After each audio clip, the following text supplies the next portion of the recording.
hemos estado hablando de mercado, de números, de expectativas de futuro. Si hay algo que no depende exactamente de lo que nosotros podamos hacer, es el marco legal. Sabéis que existe una figura en la Unión Europea que son los reglamentos. En el caso del sector de la automoción es un sector especialmente regulado y de cuando en cuando pues estamos a vueltas con los reglamentos de distribución, ¿no? Y parece que ya se está moviendo algo en Bruselas y es el momento de saber en qué están pensando los legisladores.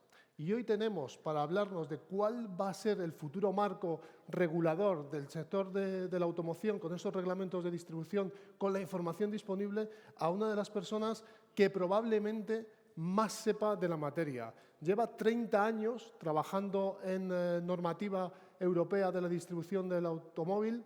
Ha estado en todos los cambios normativos, en todos los reglamentos en Bruselas y asesorando a empresas de toda Europa y a empresas españolas. Y yo creo que casi todos lo conocéis. Si no, es un placer presentar a Alfredo Briganti, socio de Quadrigas y especialista en normativa y regulación de la distribución del automóvil. Alfredo, por favor, es tu turno.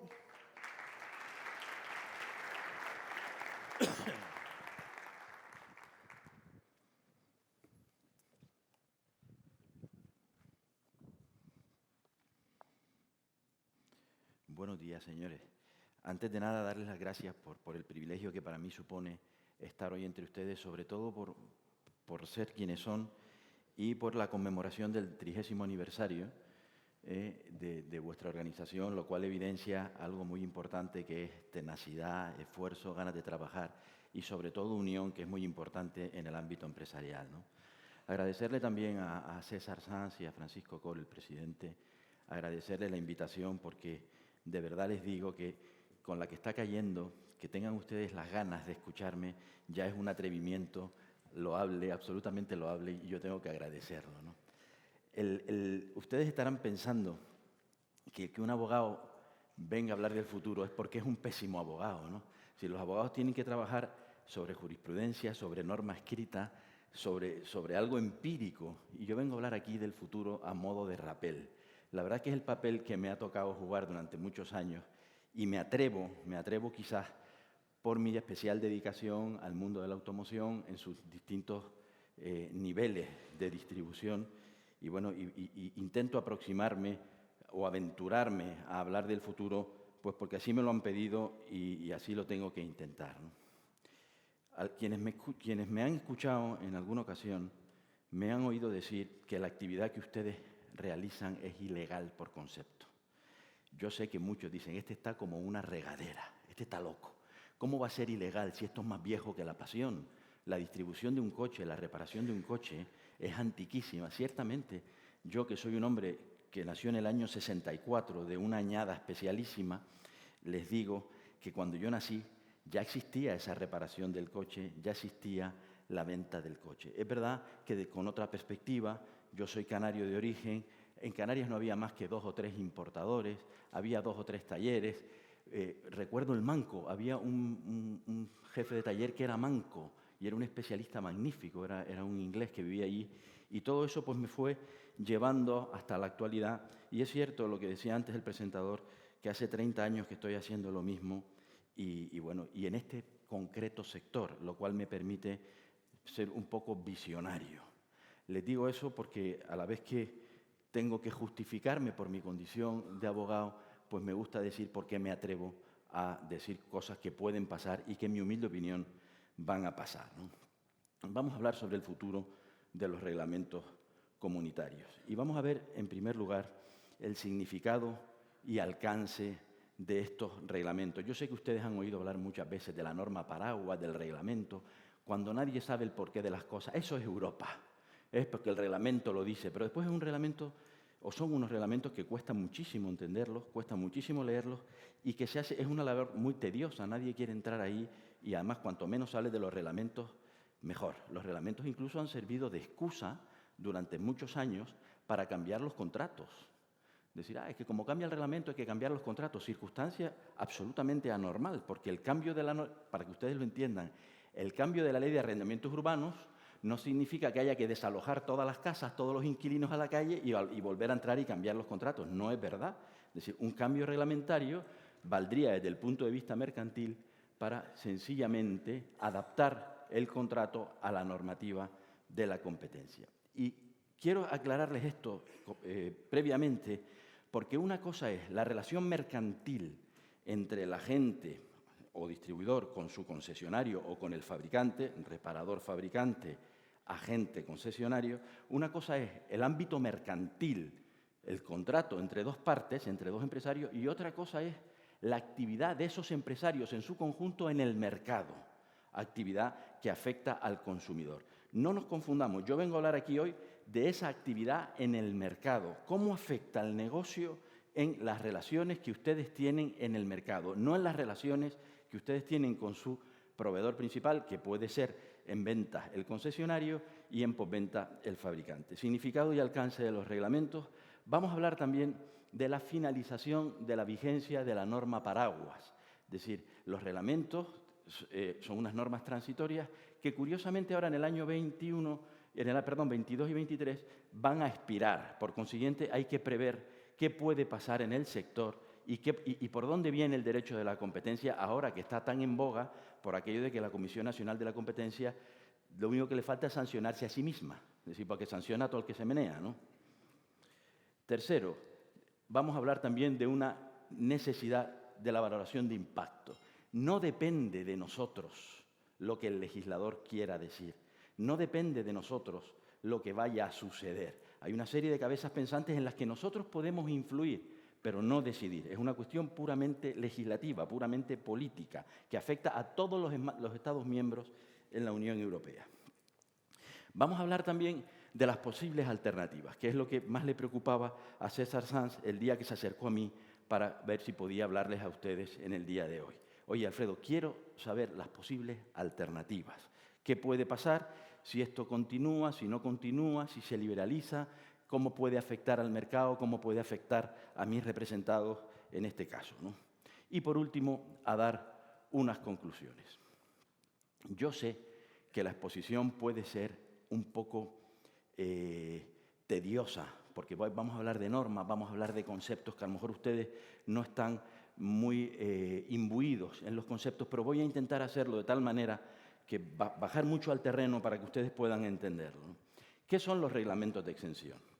Señores, esto de los reglamentos de exención nacen en Europa y en España merced al Tratado de Roma. Es decir, cuando se crea la Comunidad Económica Europea, se dan cuenta de que la actividad de los distintos empresarios en los distintos países puede afectar a otros países. Y entonces, oye, tenemos que regular el mercado para que el francés no se coma al español o español no se coma al italiano. Pero sí quiero decirles que siempre hablamos de Europa y lo que vamos a decir hoy, ya hay normativa española traspuesta, como es la Ley de Defensa de la Competencia, que dice lo mismo. Es decir, que prohíbe las prácticas y los acuerdos que ustedes realizan en el mercado. En este caso, los acuerdos de un fabricante con una red de distribución para que solo esa red de distribución pueda representar en un mercado concreto a ese fabricante. Eso es lo que por concepto es ilegal. Se regula así en el artículo 1 de la Ley de Defensa de la Competencia y en el artículo 101 del Tratado de Roma. Yo lo he puesto ahí para que lo vean, pero les digo que son idénticos. El artículo 101 del Tratado de Roma es idéntico al artículo 1 de la Ley de Defensa de la Competencia. ¿Y qué es lo que nos viene a decir? Nos viene a decir que están prohibidos los acuerdos, decisiones o prácticas concertadas que puedan impedir, restringir o falsear la competencia en el mercado. ¿Por qué está prohibido? Imagínense Alpedrete, un municipio de Madrid. Yo tengo un amigo que tiene dinero para montar una agencia de vehículos Renault. Bueno, pues, si no le autoriza el fabricante, mi amigo que tiene dinero, que es solvente, no puede montar esa agencia Renault en Alpedrete. ¿Pero por qué? Si eso está prohibido, dice la normativa de la libre competencia. Si estamos en una comunidad europea y en un Estado, España, donde el comercio es libre por concepto, cualquiera debería tener derecho a desarrollar su actividad empresarial en el mundo que quisiera, con el producto que quisiera y en el lugar que quisiera y en el momento que quisiera. Pues no es así en el automóvil. En el automóvil solo están los elegidos, entre ellos ustedes. ¿Y cómo se soluciona este problema desde el punto de vista jurídico? Pues hablando de la exención. El propio artículo 101.2 y el artículo 1.2 de la Ley General de Defensa de la Competencia dice, serán nulos todos aquellos acuerdos, contratos, todos aquellos acuerdos que restrinjan la libre competencia. Pero claro, te meten una salvaguardia que es el punto 3. Te dicen, salvo que, con la excepción de que mejore la producción o distribución de bienes y servicios, o se fomente el progreso técnico o económico y se reserven al mismo tiempo beneficios para el consumidor. Aquí está el hermano listo, el consumidor, el que quiere siempre lo mismo al menor precio, el que quiere todo para el día anterior y el que nos tiene incluso más subyugado que nuestro proveedor, es decir, el consumidor.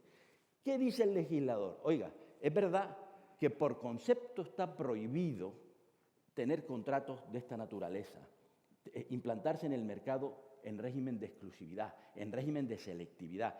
Yo porque lo dice mi proveedor, yo porque lo dice el fabricante. Es verdad que por concepto está prohibido, pero entonces el legislador ha dicho, oiga, hay estructuras, hay negocios, hay circunstancias que te tienen que llevar a la exención, a la excepción, y una es en el automóvil. ¿Por qué? El primer reglamento, que es del año 85, el legislador se le ocurrió la necesidad porque ustedes manejan verdaderos objetos peligrosos. Un coche puede explotar. Imagínate, vamos, yo es que no meto la mano ni en el enchufe en mi casa para colocar un fusible, porque me da miedo. Pues imagínense un coche lo maneja un tío que no es, lo controla, lo intenta arreglar. ¡Bum! Bueno, pues por ahí empezaron los reglamentos comunitarios. El legislador, muy preocupado por la evolución tecnológica, dice, tenemos que buscar especialistas. Y ahí, por eso beneficia a la distribución, beneficia a la producción, beneficia al progreso. ¿Cuál es la gran asignatura pendiente? El consumidor. El consumidor es el gran escollo y es por lo que barrunto que la normativa de la competencia seguirá siendo absolutamente necesaria en el futuro. El origen y evolución muy rápido. El primer reglamento nace en 1985, unos muy pocos años antes de la fundación de vuestra organización, en 1985. Con anterioridad, ¿qué pasaba? Concretamente en España era un país autárquico. Había un sistema político donde realmente eran unos pocos nada más los que se beneficiaban o podían acceder a la actividad. Nos habían cerrado las fronteras después de la guerra. Al final, yo sé que los agentes, que los distribuidores de las multinacionales eran verdaderos privilegiados socialmente. Cuando había que ir a Rusia, los únicos que podían ir a Rusia. Cuando había que saltar a América, los pocos que podían económicamente saltar a América. A donde más llegábamos era a Venezuela o a Cuba por la migración, ¿no? Bueno, pues ahí nacen los reglamentos comunitarios. Y nacen como una normativa absolutamente transitoria.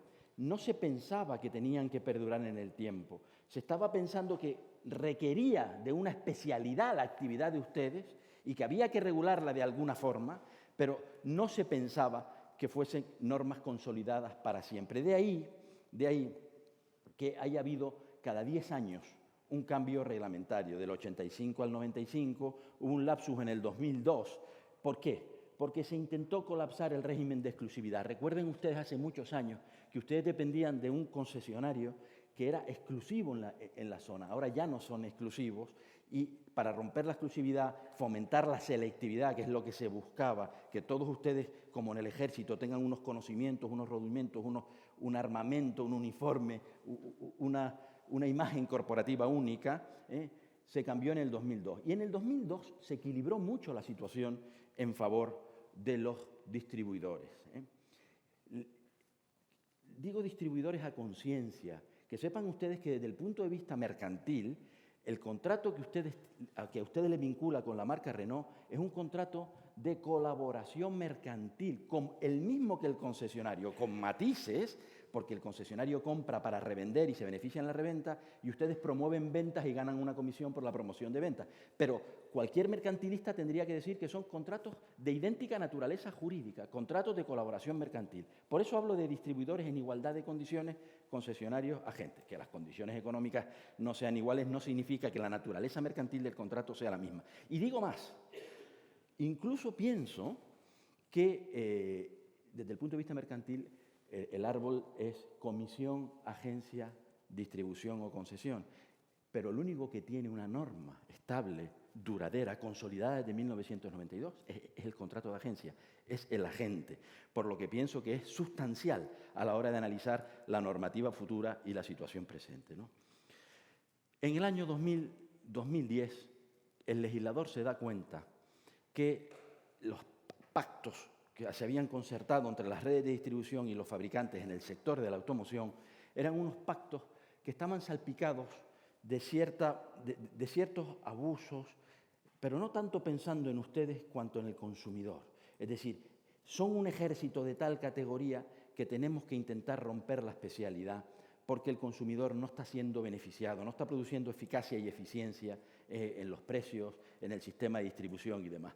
Y entonces nos obliga, deroga el 1400, el último reglamento, el 1400 del 2002, que regulaba venta y postventa, toda la actividad de los colaboradores mercantiles y de los fabricantes, y dice, no, para la venta vamos a dejar el reglamento general. Reglamento general, que entonces ya existía uno desde el año 99, que era el 2790/99, y vamos a irnos a un reglamento, vamos a adaptar la actividad de la automoción al reglamento general, que es el 330/2010. Este reglamento general es el mismo que se aplica a las lavadoras, a las ventas de baterías, a los coches, a los tractores, a las motos. Es decir, todo aquel que distribuye en el mercado un producto fabricado por tercero está sometido en la venta al régimen general. ¿Qué es lo que mantiene el legislador y qué es lo que hoy nos permite catalogarnos o autodefinirnos como un sector especializado? La posventa. Lo único que hoy está especialmente protegido en el sector de la automoción es la posventa.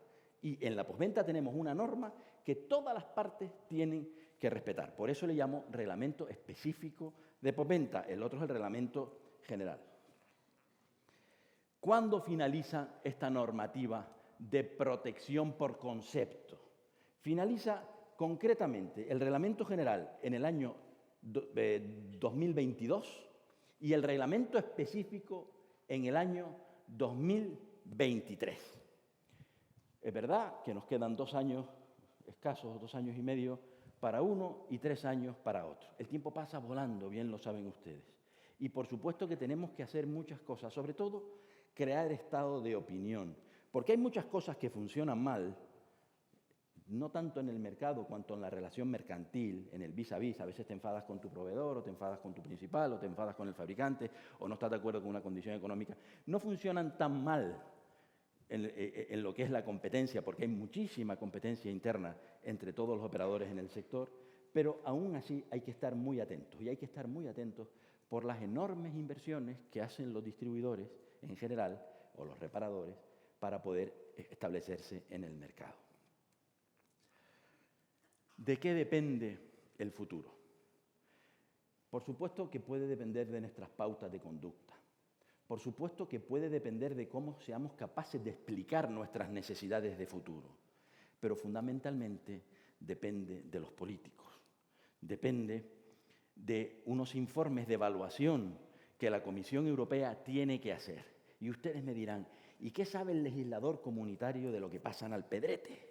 ¿Cómo este tío se atreve a decirme a mí cómo tengo yo que implantarme en Alpedrete? Bueno, pues porque da unas sesiones que ya se han abierto, unas sesiones informativas donde todas las organizaciones profesionales e incluso los despachos de abogados o cualquier interesado en el mercado va informando a la Comisión de lo que considera que es necesario, ya sea para prorrogar, ya sea para modificar, o algunos que pensarán que es para extinguir y dejar la cobertura para siempre y que vayamos todos al mercado a modo de bomberos, ¿no? La Comisión tiene que hacer unos informes de evaluación, tiene que hacer unas consultas públicas que ya las está empezando a hacer, pero en el año 2020 y 2021 se van a reforzar, sobre el funcionamiento, cómo está funcionando el mercado, cuáles son los problemas que hay y los que no hay. Tiene que hacer un estudio de valoración externo, que el último se hizo con la London Economics en Inglaterra. Curiosamente, se hizo el estudio de valoración, digo curiosamente porque tiene una moneda distinta, pero ellos tienen cierto predicamento en el sector de la automoción. Bien podrían hacerlo en España, porque somos un país eminentemente constructor y tenemos noticias y sabemos perfectamente cómo funciona todo, pero bueno, el último lo hicieron en Inglaterra y tendrán que haber también consultas a las distintas comisiones de la competencia. Y aquí me quiero parar, porque yo sé que ustedes, concretamente los colaboradores, agentes, han planteado en muchas ocasiones consultas a la autoridad de la competencia. Han planteado, y lo que es mucho más encomiable, y las ganan. Circunstancia que no sucede generalmente con los concesionarios, que están quizás un poquito más cerca del fabricante y tienen un poquito más de miedo a la hora de plantear las cuestiones obvias, las cuestiones de competencia, cosas que ustedes han hecho y en mi humilde opinión la han hecho muy bien y han favorecido muchísimo a la distribución en general esa actividad por parte de ustedes. Pues también el legislador comunitario va a preguntar en las distintas comisiones nacionales de la competencia cómo funciona el sector para ver cómo tenemos que ir en el futuro, ¿no? ¿Con qué finalidad? ¿Con qué finalidad van a hacer eso? Pues lógicamente porque hay que justificar la conveniencia o necesidad de que esa norma transitoria perdure en el tiempo. Es decir, ahí sí que tenemos nosotros mucho que decir, porque si nosotros no somos capaces de explicar lo bueno de nuestro negocio o aquello malo que necesita convertirse en bueno, el legislador sí es verdad que no se entera absolutamente de nada. Justificar la necesidad o la efectividad de los reglamentos si se han cumplido los objetivos, en busca incluso de la seguridad jurídica, pero no solo de la seguridad jurídica en el mercado, que es lo que les preocupa a ellos, sino aprovechando esa justificación para hablar también de la seguridad jurídica en las relaciones bilaterales, que aunque no tienen nada que ver con la competencia, en el año 2002, con el reglamento 1400, sí que se introdujeron y después, en el 2010, se eliminaron todas aquellas prerrogativas o normas que hablaban de las relaciones bilaterales. Buscando o justificando la eficiencia. Estas palabras que yo pongo en negrita es porque lo dice la Comisión Europea. Es decir, no es que yo diga hay que buscar la efectividad o analizar la efectividad y hay que analizar la eficiencia. Lo dicen ellos. Dice, oiga, ¿proporciona un ahorro de costes el sistema selectivo tal y como está establecido?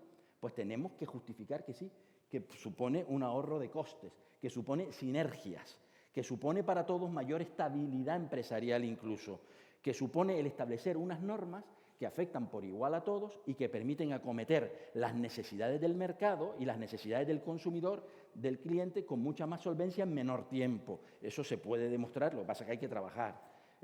La relevancia de la norma. ¿Es todavía necesaria una regulación en Europa o cabe los distintos países o las distintas marcas podrían establecer su propia normativa, regulación e implantación en el mercado a su criterio? Eso hay que justificar por qué sí o por qué no. La coherencia. ¿Existen contradicciones en la normativa? Claro que existen contradicciones. Eso hay que trabajarlo. Y ustedes me dirán, mira, a mí eso me da igual porque no es mi negocio. No, no es tu negocio, pero afecta a tu negocio.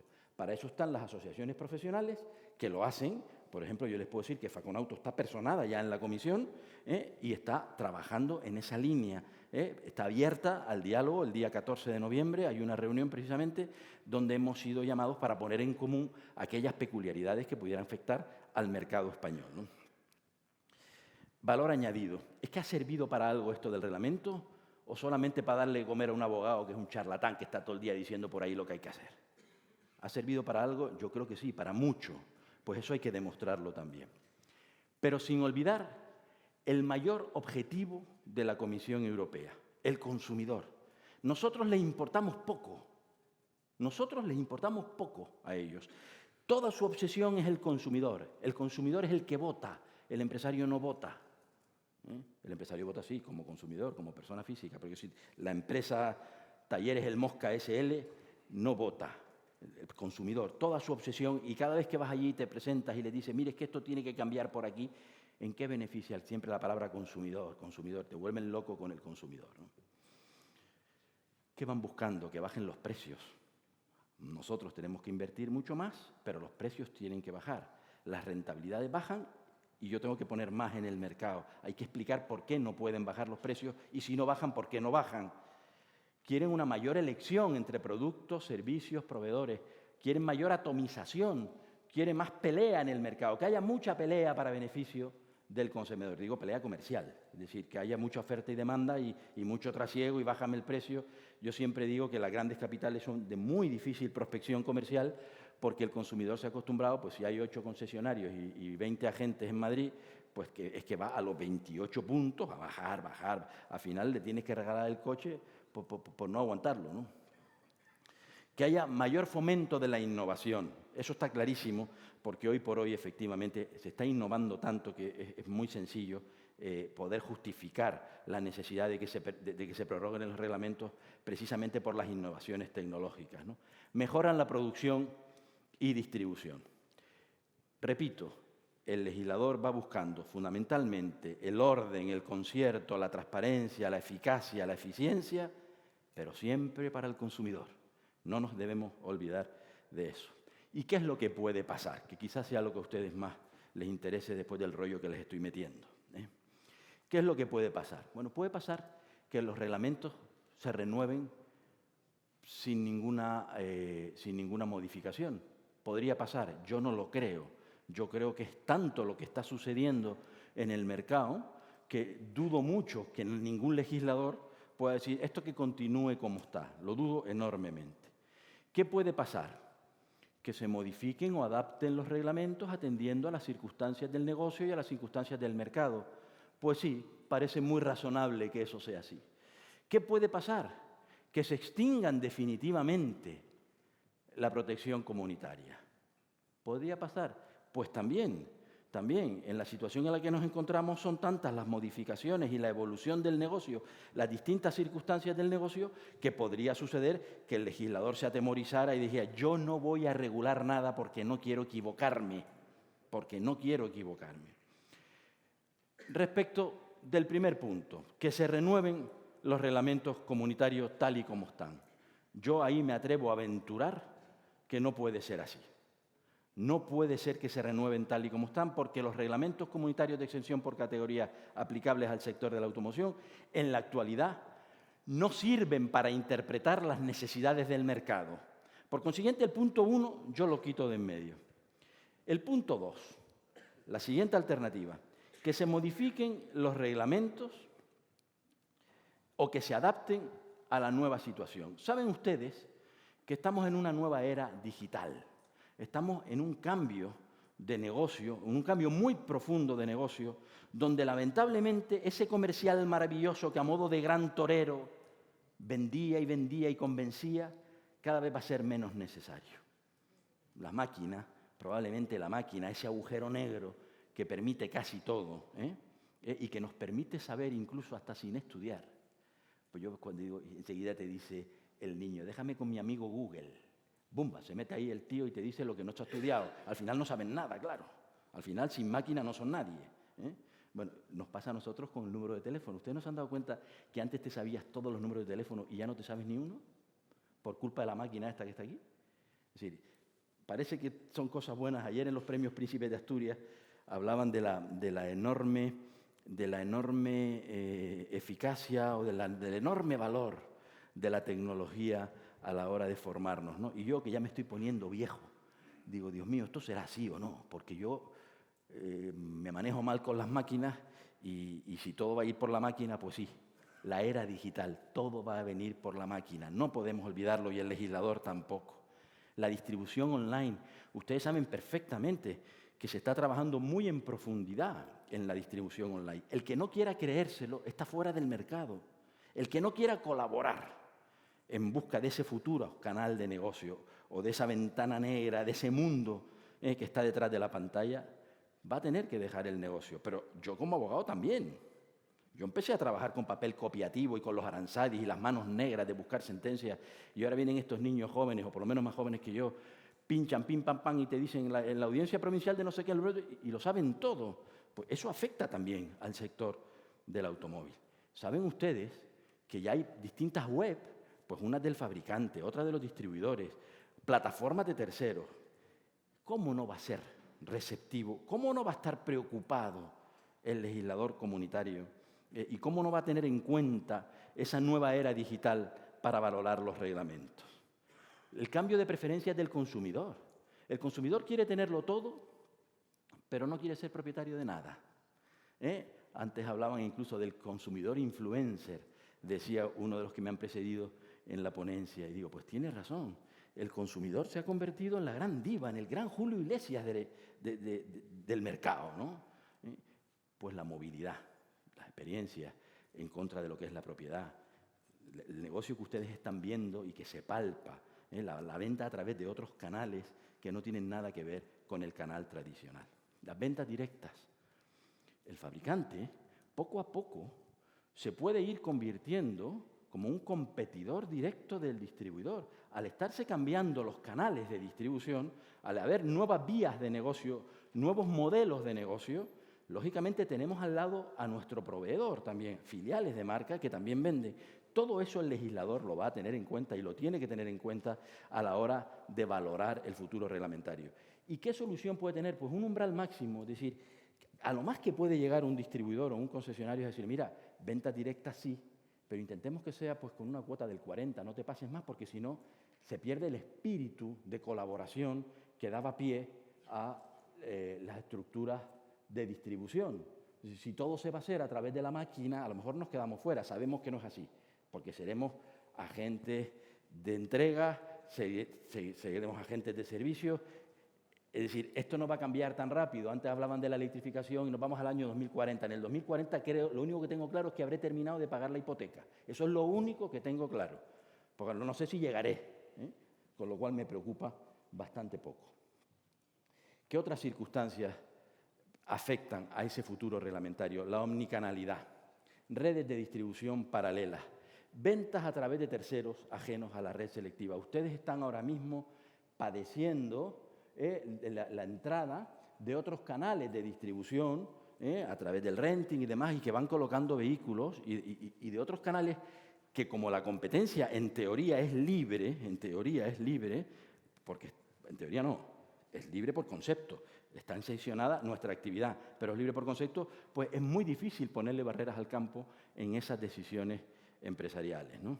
La pérdida de rentabilidad en las redes versus o en contra o en relación con el aumento y la transferencia de costes. ¿Cómo no va a tener el legislador comunitario presente que es necesario mucho dinero, invertir mucho dinero, pero no solo ustedes, los fabricantes también, porque las nuevas tecnologías requieren de enormes inversiones? Ellos tendrán que adaptar la norma con esa premisa. Tendrán que decir, oiga, es verdad que hay una transferencia de costes, hay una menor rentabilidad y una necesidad de mayor inversión. Pues todo eso afecta a la norma. La norma no es más que el compendio y el reflejo de lo que el mercado demanda. Nuevos roles. Se está viendo en algunas marcas que ya están modificando los contratos, se está viendo en cómo, por ejemplo, en ventas puede ser concesionario, puede ser agente, pero ya a lo mejor eres también agente de recambios, porque es a través de las famosas plataformas de recambios que se están formando. Es decir, podíamos encontrarnos un mismo empresario que tenga un contrato de distribución para el VN, un contrato de agencia para recambios y un contrato de reparador autorizado en la postventa, en la reparación y mantenimiento. Es decir, distintos niveles, nuevos roles dentro de una misma cadena de distribución. Por supuesto, nuevos productos y servicios de distinta naturaleza. No podemos llevarnos a engaño. Esto tiene que cambiar. No puede seguir la reglamentación comunitaria como está, porque ustedes saben ya cómo va todo el régimen de renting, el pacto de recompra, en ese caso con las compañías de renting, cómo se alimenta el VO, cómo el VO, que era un nicho de mercado ajeno a los reglamentos comunitarios de exención por categoría, ya está metido por relaciones bilaterales en el negocio. Todo eso. Estoy poniendo todos estos ejemplos para llegar a la conclusión final y ya verán ustedes cuál es. Pero bueno, no se las debo adelantar. Cada vez más vinculación de los negocios, lo que llaman el tie-in. Yo me acuerdo cuando ustedes eran corredores de seguros, cuando ustedes vendían financiaciones, eran agentes de financiaciones. Ahora hay una financiera que intenta promover todo ese tipo de negocio. Ustedes siguen siendo agencias, cobrarán una comisión, pero va cambiando. Cada vez hay mayor integración, mayor vinculación, y eso, por supuesto, que afecta a la independencia en el mercado. Y eso el legislador comunitario tendrá también que analizarlo. El control sobre los datos, una circunstancia enormemente importante. Es decir, yo recuerdo cuando hablábamos de que el cliente era del distribuidor. Pues cada vez más, yo siempre he dicho que el cliente es del cliente. Cada vez más, con esta normativa de protección de datos y demás, tú puedes tomarte el carajillo por la mañana para captar al cliente, pero si el cliente cuando te firma la documentación te dice, se comparte el dato con el fabricante, se comparte con la financiera, se comparte con el proveedor de baterías, lógicamente el cliente es de todos. La decisión es del cliente, no es nuestra nada más. Es decir, que eso también ha ido evolucionando. La necesidad de aclarar directrices. ¿Ustedes creen que con las instalaciones que tienen actualmente pueden afrontar el futuro, por ejemplo, en el eléctrico, que es el caso más transparente? Pues no. Pues eso el legislador lo tiene que tener en cuenta a la hora. La necesidad de transparencia y equilibrio comercial. Les decía antes, en el Reglamento 1400-2002 había un artículo, que era el artículo 3, que decía, miren ustedes, para que haya equilibrio en el mercado hay que buscar el confort de los distintos operadores económicos. Y para buscar el confort y la eficacia, y el que no se maten entre ellos, pues hay que incluir en los contratos ciertas prerrogativas. Por ejemplo, un preaviso de 2 años o de 6 meses, porque lo dice la ley de agencia en el caso de agentes. Por ejemplo, una resolución con motivos objetivos y transparentes. Por ejemplo, la necesidad de una mediación en caso de controversia a la hora de fijar objetivos. Es decir, el arbitraje, una serie de circunstancias que desaparecen después, en el año 2010. El legislador dice, yo ahí no me voy a meter porque es una cuestión bilateral. Bueno, habrá que justificar, por eso tiene un asterisco esta línea, la necesidad de esa transparencia y equilibrio comercial, ¿beneficia o no al mercado? Es lo que las personas que trabajen en ese cometido tendrán que poner de manifiesto. Y nos vamos a lo que más inquieta, que es la tercera posibilidad. Dijimos, la primera, como alternativa, era que todo siga igual. Yo me he atrevido a vislumbrar que es imposible. La segunda, que se adapten o modifiquen los reglamentos actuales para seguir teniendo protección. Y la tercera, que muchos legisladores, muchas autoridades de la competencia van por ahí. Te dicen, a estos no se les puede dar mucho hilo, porque le das hilo y se lo comen todo, hablando del sector en general. Bueno, la extinción definitiva. Yo no les quiero asustar, porque creo que no va a suceder, se los adelanto, pero hay que valorarlo. Es de profesionales valorar cualquiera de las posibilidades estratégicas, ¿no? En el caso de que el legislador comunitario diga expiran las normas de exención por categoría, expiran las normas paraguas aplicables al sector, ya nos situamos ante un escenario donde el que decide es el fabricante. El fabricante, cada fabricante tendrá que elegir cómo quiere organizar su red. Y podrá elegir con el mismo sistema, un sistema selectivo, cualitativo, con el mismo sistema, pero con restricciones. La selectividad, por ejemplo. Y para eso quiero que sepan que el legislador presume la exención. Es decir, si quisieran quitar las normas y el fabricante quisiera seguir con la misma estructura, hay una presunción de exención.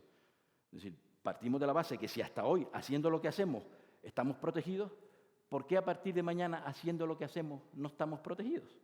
Entonces hay una presunción de exención. Pero cabe otra posibilidad, que los fabricantes digan, yo voy, sin norma protectora, voy a cambiar, a liberalizar el sector. Cualquiera que quiera vender un coche de una marca, que lo venda. Yo no creo en esto, se lo digo porque es una posibilidad, pero yo no creo en que eso pueda ser así, porque es tal el nivel de inversiones que requiere un fabricante, incluso sus colaboradores mercantiles, que no puedes dejar al albur de la libertad todo ese tipo de inversiones porque no sabrías ni cómo amortizarlas, ¿no? Si se liberaliza, si se expira, si se extinguen las normas de protección y el fabricante elige el mismo sistema, ustedes van a decir, y entonces, si eso no está regulado, ¿qué pasa? ¿Que van a haber muchas denuncias? ¿Qué es lo que pasa aquí? ¿Cualquiera se puede tomar la justicia por la mano? No. Hablo de que hay una presunta exención consideraremos que todo eso es válido porque siempre lo ha sido, por lo menos desde el año 85, pero el fabricante tendrá que hacer un ejercicio individual, sus propios departamentos de negocio tendrán que tener siempre muy claro lo que la Comisión llama una autoevaluación. Dice, oye, tienes que saber dónde están tus límites. Ahí cobran especial relevancia los departamentos jurídicos de cada fabricante, ¿no? Hay que autoevaluarse, tienes que hacer un análisis de que no estás realmente contingentando la competencia. Yo dudo mucho que se pueda contingentar porque, por lo menos en España, todos los fabricantes hay mucha competencia. Es decir, nadie sube del 10% de cuota de mercado. Que tú digas, no, es que se lo comen todo. No, hombre, no. Una cosa es la competencia entre nosotros y otra cosa es la competencia en el mercado. Y en el mercado la competencia es inmensa, porque hay muchas marcas y casi ninguno pasa del 10% hasta donde mi conocimiento alcanza, ¿no? Una capacidad de probar. Podríamos no tener normas, pero el fabricante tendría que tener siempre los datos precisos para poder probar ante cualquier eventualidad, denuncia de terceros o circunstancia anormal, poder probar que ellos cumplen las condiciones de cualquier exención por categoría. Dentro de esa capacidad de probar, tendrían que estar preparados para alegar respecto de la eficiencia, es decir, el fabricante decide seguir como está, no hay norma de protección, pero tiene que estar muy preparado para que cualquier ataque, incluso de la competencia, pueda apaciguar los ánimos o afrontar cualquier controversia. Y para esto nos quedaría, si se quita la norma, nos quedaría nada más el Reglamento 1/2003, que te permite pedir informes orientadores a la Comisión o a las autoridades de la competencia de cada país. Es decir, podría suceder en ese caso que dijeran, no hay norma, no me preocupa, yo hago mi contrato, ya lo analizo y ya lo veré. Por eso ven ustedes que hay algunas marcas, que no es precisamente Renault, que ya están negociando contratos de futuro a pesar de que no se conoce el futuro, porque se ponen a hablar de una serie de contratos y de un negocio que es un futurible y dicen, ¿cómo es posible que me pongan este contrato aquí cuando no sabemos exactamente qué es lo que va a pasar? Probablemente para decir, bueno, yo marco territorio, empiezo a analizar el futuro, no sea que me quiten la normativa que protege el sector y me vean pañales. En ese caso, me voy, solicito un informe, oye, una norma orientada, ¿te parece bien estos contratos, cómo están, cómo no están? ¿Tú crees? Bueno, bien. El otro sistema, la liberalización plena. Tendríamos que volver al principio. Otra vez con el Tratado de Roma, artículo 101.3, a ver si estoy en condiciones de continuar, artículo 1 de defensa de la competencia y, por supuesto, volvería otra vez a la prohibición de restricciones. Si me voy a la liberalización plena, no puedo restringir. Cualquiera podría estar en el mercado y actuar en el mercado. Es entrar en bucle. Para no cansarles, lo que es evidente es que estamos ante una tormenta perfecta. Son tantos los cambios, son tantas las necesidades de inversión, son tantas las exigencias políticas, energéticas, medioambientales, que tú dices, oye, esto de alguna manera hay que afrontarlo. Desde la perspectiva de la tormenta perfecta, es desde donde hay que afrontar el problema reglamentario de futuro. Mi conclusión es que no va a continuar como está, ni se va a liberalizar del todo. Mi conclusión es que va a haber una necesidad de adaptar el reglamento en profundidad a las futuras circunstancias del negocio que ya estamos presagiando o ya estamos viendo. Y a tal efecto es necesaria una postura estratégica. Pero cuando digo estratégica, no me estoy refiriendo que el fabricante tome una postura, los distribuidores otras y los reparadores otras. No. Cuando digo estratégica, digo en común. Tenemos que valorar qué es lo que necesita el sector de la automoción para todas las obligaciones y necesidades futuras que existe y que demanda el mercado. La unión de los fabricantes y distribuidores, concesionarios, reparadores y agentes, para mí es absolutamente necesaria en este momento. La unión. No debemos rivalizar con nuestro hermano ni con nuestro principal en busca de ver quién gana. Aquí perdemos todos si no hacemos las cosas de consumo, si no hacemos las cosas de común acuerdo. La comisaria de la competencia actual, la Margrethe Vestager, dice que afrontar la era digital requiere de confianza, Confianza para los consumidores y confianza entre los empresarios, todos por igual. Dice que requiere de ética a la hora de aplicar las nuevas tecnologías. No me veo yo en un coche diciendo quiero ir a ver a Juan Cano, a la agrupación, y que me monten allí una señora que va a ir al mercado de San Miguel y que me monten además a un chico que va a ir a la clínica de San Roque. Pues sí, pues parece que es así. Entonces, ¿cómo se va a aplicar eso, esas nuevas tecnologías? Pues lo que te dice la comunidad, la autoridad de la competencia, la comisaria de la competencia, que hay que actuar con confianza, que hay que actuar con ética y que hay que actuar con justicia, con equidad, buscando condiciones ecuánimes entre los operadores, entre los distintos operadores del mercado. Y yo voy a cerrar la ponencia hablando de la equidad y de la justicia porque creo que es lo que verdaderamente templa la problemática ante cualquier controversia. Equidad, responsabilidad, transparencia, confianza, ética. Ustedes saben que yo desde hace años todos los días publico una frase. Probablemente tenía que haber sido yo sacerdote, pero como he sido siempre más sacerdote que pues lo hago desde la vía civil o desde el mundo civil.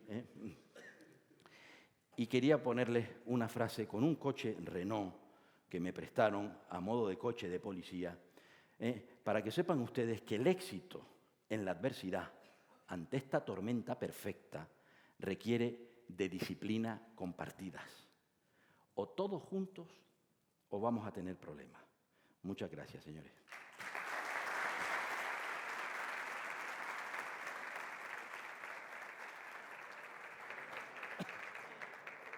Mil gracias, Alfredo. Brillante como siempre. Gracias especialmente porque es un privilegio escuchar qué fácil haces lo aparentemente complejo, ¿no? Qué resumen más extraordinario de cómo han ido evolucionando el marco regulatorio de la distribución de automóviles. Y yo sugeriría a los asistentes que tomen nota del nombre de la comisaria. Si pregunto, ¿cuántos de ustedes recuerdan o saben quién era Mario Monti? ¿Les suena Mario Monti? ¿Verdad? Lo tuvimos hasta en la sopa, al anterior comisario de la competencia. Pues vayamos anotando el nombre de Margrethe Vestager, creo que es una política danesa, porque es la comisaria de la competencia y estemos pendientes de las cosas que nos van contando los periódicos y probablemente también de las cosas que vaya contando EFNAR, porque no tengo ninguna duda de que van a trabajar muy de cerca en Bruselas con la comisaria y su equipo para intentar explicar cuáles son los intereses y por qué lo que interesa a AFNAR y a sus asociados interesa también al consumidor, que es lo que en un momento dado nos comentó Mario Monti. La primera entrevista que se le hizo en España contando cómo iba a cambiar los reglamentos europeos, creo recordar que hablábamos del 1400-2002, la hizo un medio de comunicación en el que yo trabajaba y él insistía en una cosa: consumidor, cliente, lo que más y mejor beneficia al consumidor y al cliente. Gracias, Alfredo.